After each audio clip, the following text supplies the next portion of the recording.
Salam, perkenalkan nama saya Jitri Poristabia, kelas J semester 4, NIM 01-2019-0346.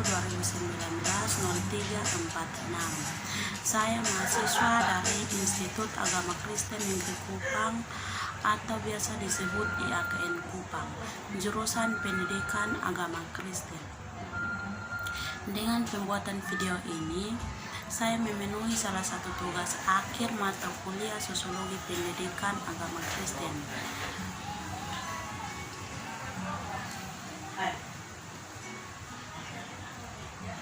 Dengan materi pokok yang dibahas ada 6. Yang pertama, model pembelajaran sesuai dengan tuntutan masyarakat. Tuntutan masyarakat terhadap dunia pendidikan semakin meningkat sejalan dengan kemajuan zaman. Tuntutan tersebut terarah kepada apa yang dihasilkan oleh dunia pendidikan, yaitu untuk menghadapi era globalisasi yang semakin membutuhkan sumber daya manusia yang berkualitas. Pendidikan sebagai suatu kegiatan yang sistematis dan sistematik, terarah kepada bentuknya kepribadian siswa. Belajar merupakan proses penting bagi perubahan perilaku manusia, dan ia cukup berpikir dan dikerjakan. Perubahan yang dipikirkan dalam artian perubahan pola pikir manusia, sedangkan perubahan yang dikerjakan adalah perubahan sikap manusia. Dari hasil belajar merupakan proses perubahan perilaku diperoleh pembelajaran setelah mengalami aktivitas belajar. Yang kedua, peran sekolah, keluarga, dan peserta didik. Secara orang tua mendidik anaknya adalah mempunyai pengaruh yang besar terhadap belajar anak. Dalam hal ini, keluarga adalah lembaga pendidikan pertama dan utama. Keluarga yang sehat adalah untuk memberikan pendidikan dalam ukuran yang kecil, namun bersifat menentukan untuk pendidikan yang ukuran besar, yaitu pendidikan bangsa, negara, bahkan dunia. Dalam generasi muda adalah generasi yang akan meneruskan kehidupan masyarakat itu sendiri, baik di jalur pendidikan sekolah. Karenanya bahkan yang diberikan peserta didik sebagai generasi penerus bangsa harus sesuai dengan keadaan dan tuntutan masyarakat di mana pendidikan berlangsung. Yang ketiga, unsur positif dan negatif anak didik dalam keluarga.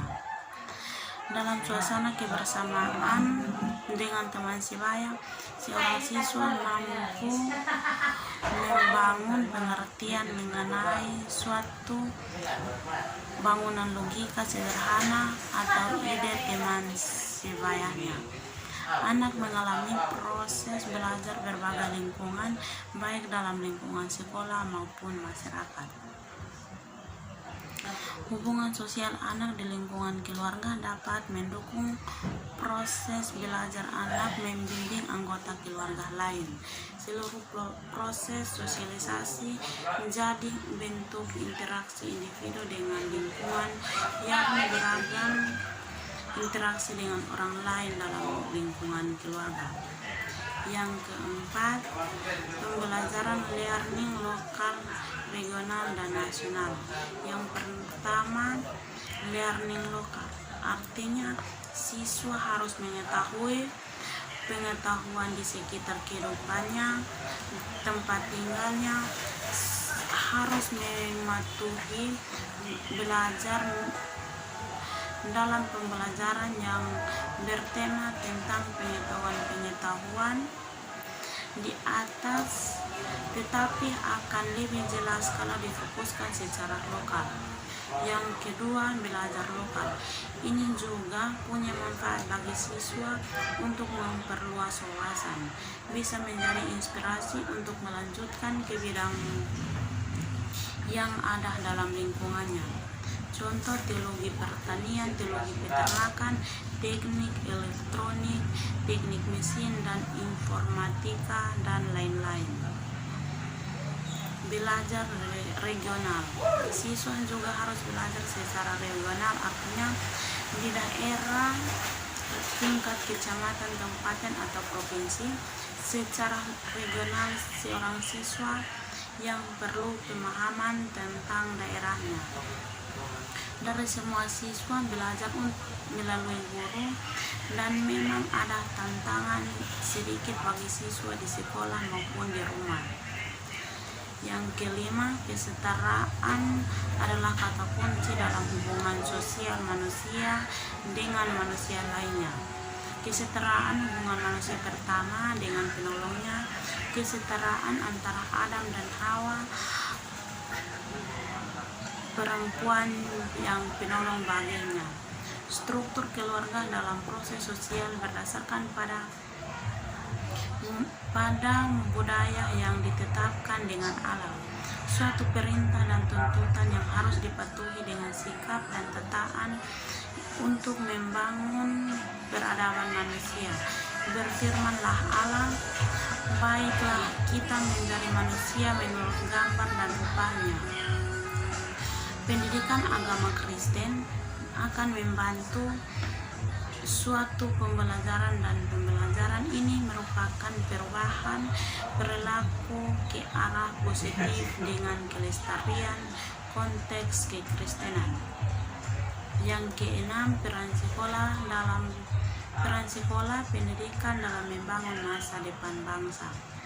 Pendidikan adalah upaya pengembangan potensi-potensi manusia peserta didik, baik potensi fisik, cipta, rasa maupun karyanya, agar potensi ini juga menjadi nyata dan dapat berfungsi dalam perjalanan hidupnya bagi individu dan masyarakat.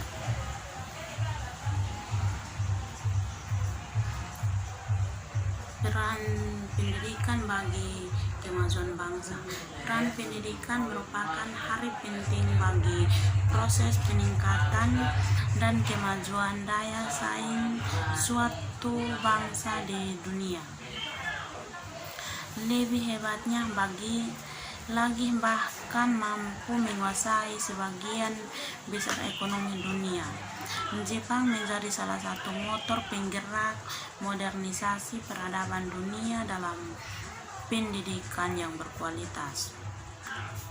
Sesuai dengan Undang-Undang Dasar 1945 alinea keempat, pesan utama dari pendidikan ialah untuk mencerdaskan kehidupan bangsa Indonesia agar bisa berpikir positif dalam kehidupan, karena dengan berpikir positif membentuk akhlak dan pribadi bangsa.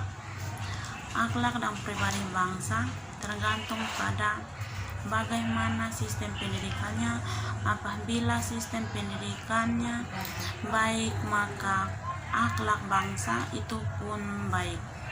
Oleh karena itu, kita harus jeli dan menentukan sekolah dengan baik, karena lingkungan yang baik akan membentuk diri yang baik pula.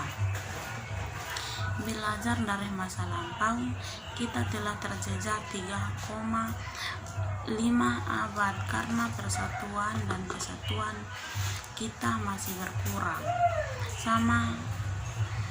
Sama di mana kita diperlukan lebih buruk daripada binatang. Nyawa sama sekali tidak berguna bagi bangsa penjajah. Leluhur kita diadu domba dan mengakibatkan banyak kerugian di kedua pihak yang diadu domba. Tujuan pendidikan ialah agar kita belajar pada masa lampau, dan ketika kita tidak mengulangi kesalahan yang sama dengan kedua kalinya. Mencerdaskan kehidupan bangsa. Sesuai dengan Undang-Undang alinea keempat, pesan utama dalam pendidikan mencerdaskan kehidupan bangsa. Terima kasih.